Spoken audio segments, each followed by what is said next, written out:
నా బలహీనతల సంగతి ఏంటయ్యా?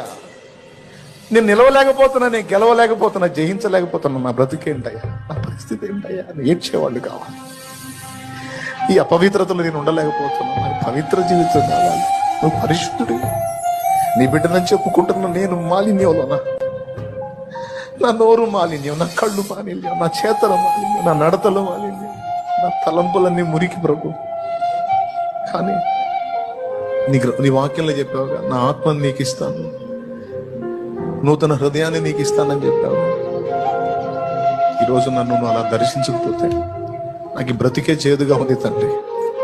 నాకు ఈ మురికి బాగలేదు, నాకు ఈ మురికి బ్రతుకు బాగలేదు. కానీ యేసయ్యా, నేను ఎలా ఉండి ప్రార్థన చేస్తే నేను వింటున్నావు. కానీ నేను పూర్తిగా పరిశుద్ధపరచబడి, నూతన పరచబడి, నిన్ను హత్తుకొని నీ చిత్త ప్రకారం బ్రతికి నేను అడిగితే ఇంకెంత